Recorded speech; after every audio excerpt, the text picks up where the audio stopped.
Nós estamos de acordo, porque durante anos o próprio PSD descapitalizou sempre os reformados e os mais velhos. Mas que, entretanto, existe esta complexidade de Luís Montenegro achar e considerar que quem está em casa com este discurso de Miss Universo não mudaram estruturalmente absolutamente nada. Por favor, Paulo. E agora chegamos, não só, mas aquela que é mais mediática. E agora chegamos a uma altura que dizemos, afinal, vamos distribuir os 200 euros porque temos margem para isto. Alguém... Estão connosco na edição da noite João Vale Azevedo, do PSD, João Paulo Correia, do PS, Bruno Nunes, do Chega e também prestes a juntar-se a nós, Paulo Núncio, do CDS. Muito boa noite para já aos três, bem-vindos, obrigada. Deixe-me ouvir também o Bruno Nunes sobre esta parte em que Luís Montenegro defende o que este governo está a fazer sobre o Serviço Nacional de Saúde quanto às grávidas que estão a sofrer com constrangimentos. Diz que deixa uma palavra de solidariedade. Como é que acompanhou? Mais boa noite, cumprimentar todo o painel, cumprimentar e agradecer também o convite. Eu acho que este discurso começa com uma análise, o primeiro impacto que tive foi de pensar, sei onde estiveste no verão passado. Quando ouvimos Luís Montenegro, agora Primeiro-Ministro, e ouvíamos Luís Montenegro no passado. Hoje, claramente, Luís Montenegro tenta criar uma confusão ideológica no início do discurso, a dizer não somos liberais porque achamos que o mercado não deve funcionar por si só, mas também não somos socialistas porque não queremos o Estado colocado em tudo, mas depois tem muita dificuldade a tentar agilizar mentalmente como é que pretende colocar o Serviço Nacional de Saúde a trabalhar no público, o privado e o social. Tem grandes dificuldades ao dizer que é um país para os jovens, mas que está a ponderar pedir aos médicos reformados para virem trabalhar novamente quando faz um ataque corporativo à ordem dos médicos, quando a principal cedência corporativa que existiu no passado foi precisamente de uma das maiores bandeiras que o Luís Montenegro apresentou na campanha eleitoral, que é Miguel Guimarães, que era apontado como o homem forte na área da saúde, que entretanto é relegado não para um segundo plano, porque seríamos todos de segundo plano, porque ser deputado não é de segundo plano e é muito gratificante defender a nação, mas que entretanto existe esta complexidade de Luís Montenegro achar e considerar que quem está em casa com este discurso de Miss Universo, que quer paz no mundo, saúde para todos e que está tudo muito bem, considerar que tudo isto se vai resolver com uma linha telefónica que atendeu 20 mil chamadas. Isto não é nem o preço certo das chamadas de valor acrescentado das televisões.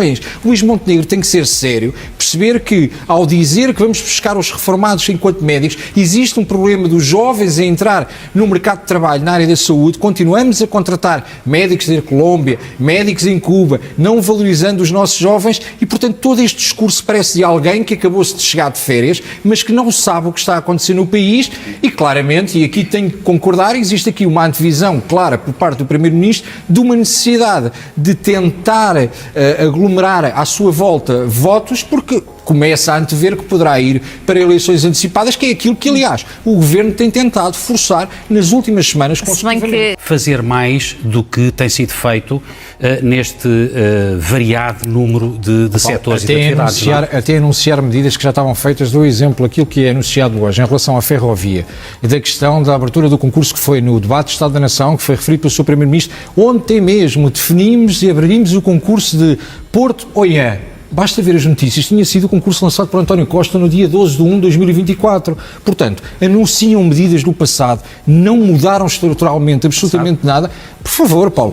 Se permites, deixa-me só terminar com este ponto. Quando me dizes aqui que resolver o problema da imigração, por exemplo, é gritante. O Governo ter essas prioridades estão a ser executadas e seguramente que neste momento o Sistema Nacional de Saúde está melhor do que estava há um ano atrás e em 2025... Em que o Partido Socialista deixou o Serviço Nacional de Saúde e a Educação e outras áreas, como as imigrações... Mas parem de se acusar uns aos outros e digam lá, qual é uma medida concreta de imediato para as pessoas que estão lá em casa e digam assim, a partir de amanhã isto vai resolver bem. Vai ficar resolvido, não vai resolver nada. Não foi criada nenhuma... Não foi verdade, nem nos últimos meses, nem nos últimos anos de governação do Partido Socialista, nem nos últimos 8 anos. O que tivemos foi uma falência... O que é que achou desta medida hoje apresentada pelo Primeiro-Ministro? Pensionistas que ganham até 1.527 euros mensais vão receber um cheque entre 100 a 200 euros em outubro, um cheque único. Campanha eleitoral, se fosse dita por André Ventura, diriam que era populismo e que estávamos a prometer tudo sem qualquer contrapartida e de entendermos se existe ou não existe excedente orçamental. Repara que nesta fase do discurso, Luís Montenegro, que durante todo o discurso não faz uma menção, estamos a entrar no ano decisivo do PRR e não faz uma menção à taxa de execução do PRR, nem à forma como o Governo tenciona fazer a execução, Podíamos discutir isso à vontade e perceber a maneira como as câmaras municipais da AD têm estado a governar dentro dessa Mas concorda com a medida? Calma. Da mesma forma que disse há pouco, deixe explicar, agora vou-lhe pedir para deixar explicar. Sabe que esta medida, da forma como a apresentaram, para além de ser populista, é curioso entender que a conversa do Governo, e perdoa a expressão, e o corriqueiro a dizer, a conversa do Governo e a forma como o fazem, dizem inicialmente, não há excedente orçamental. Depois percebe-se que afinal o excedente orçamental tinha sido negociado à 25ª hora por Fernando Medina, na forma como foi buscar dinheiro a empresas públicas para passar com superávit. Não só. E agora chegamos, não só, mas aquela que é mais mediática, e agora chegamos a uma altura que dizemos, afinal, vamos distribuir os 200 euros porque temos margem para isto. Alguém está a mentir ao país. A questão aqui não é da medida dos 200 euros, porque essa nós estamos de acordo. Porque durante anos o próprio PSD descapitalizou sempre os reformados e os mais velhos, aqueles que agora quer colocar a trabalhar. Aliás, não nos podemos esquecer que foi durante um governo da AD que existiu aquilo que aconteceu em relação às reformas, que ainda hoje a direita paga por essa opção. Está a referir-se àquele governo que recuperou o país de uma bancarrota socialista? E ainda para mais, teve uma ação, vocês recuperaram nos últimos 49 anos a gestão da alternância entre ambos, que está a recuperado tanto que seja na saúde, na habitação, etc. A alternância tem ditado tudo isto. Deixe-me também ouvir agora, só para dizer que esta questão dos 200 euros... O Partido Socialista, na voz de João Paulo Correia, achou para concluir, obviamente que é justo, não devia ser 200, devia ser 400, devia ser mais. A questão é, alguém está a mentir ao país quando dizem não há superávit, as contas estão erradas, aliás não podemos fazer choque fiscal porque não temos margem para isso, mas depois do nada, vindo das férias, sai dali no Pontal, da cartola algo a dizer, agora temos aqui. Sabe que é interessante, mesmo para concluir, quando Luís Montenegro disse, eu até podia explicar melhor as propostas, mas levaria muito tempo. Este discurso hoje foi de todo deplorável. Havia críticas, quer do Chega e quer do PS, dizendo que o Governo ia reduzir, ia cortar pensões. Críticas, o Governo sempre disse, sempre disse que iria manter as reformas e aumentá-las sempre que fosse possível. Nós nisso estamos muito já tenho ideia. O número de pensionistas em cada um destes escalões, podemos estar a falar seguramente de mais de 2 milhões de pensionistas que vão ser beneficiados. De uma forma responsável, não há Chega. Não porque é que não foi aumentando as pensões de forma permanente. São milhares de milhões de euros. Explica lá o que é uma medida à Chega. É que vocês atiram para o ar sempre uma forma completamente irresponsável. É aumentar as pensões de forma permanente em milhares de milhões de euros para um déficit orçamental imediato. Apresentada a conta da medida. Portanto, pode fazer a conta aproximada com os números que eu disse e com os valores era uma questão de responsabilidade também. Não só anunciar a medida, mas também o impacto orçamental. Não será difícil e nos próximos dias poderá ser anunciado sem qualquer problema. Mas consegue dizer?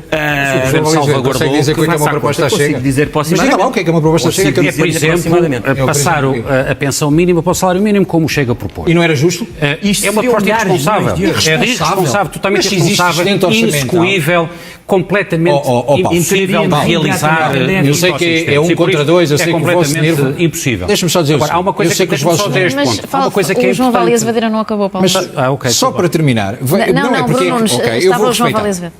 Cumpre este princípio de se há condições orçamentais, se há alguma margem, o PSD baixa os impostos, o PSD aumenta as pensões, o PSD permite que as empresas investam mais e paguem maiores salários. Mas existe então o excedente orçamental e vai negar então aquilo que o Joaquim Sarmento disse ao longo destes meses todos. Existe não falou em excedente orçamental, falou em termos de margem orçamental, que é curta porque sempre somos responsáveis e queremos continuar a ser responsáveis. Relativamente a esta proposta, a primeira é qual é a margem orçamental que o Governo sabe que tem até ao final deste ano? Não sabe. Para poder apresentar esta medida. Eu acho que não sabe e por isso é que não diz o impacto orçamental da medida. Luís Montenegro anuncia a medida, mas não anuncia o seu impacto orçamental. Segunda questão, que é legítima. Eu comecei por dizer que Luís Montenegro está a pensar mais em eleições antecipadas do que na viabilização do orçamento. E esta medida é uma medida que reduz bastante a margem orçamental para o próximo ano. Porque se criada a expectativa este ano... É para este ano. Eu sei que é para este ano, mas criada a expectativa que... porque não deixa de ser criada uma expectativa. O Primeiro-Ministro... É para este ano. Ao fim de 4 meses e meio de governação, apresenta uma medida extraordinária chamada medida ONOF, nem sai da despesa para o ano 2024, não deixa de ter uma expectativa política para o próximo ano. É preciso saber se isto, se o Governo tem condições de assumir na negociação orçamental se esta medida será replicada no próximo ano, terá reedição num próximo ano. Foi o que o PS fica por aqui. Se me permite só um Quando ponto. o PS apresentou uma medida de 125 euros, é igual a esta. Certo. Paulo Núncio, João Paulo Correia, Bruno Nunes, João Vale Azevedo, muito obrigado aos 4 por terem vindo à edição da noite. Muito obrigado. Muito obrigado.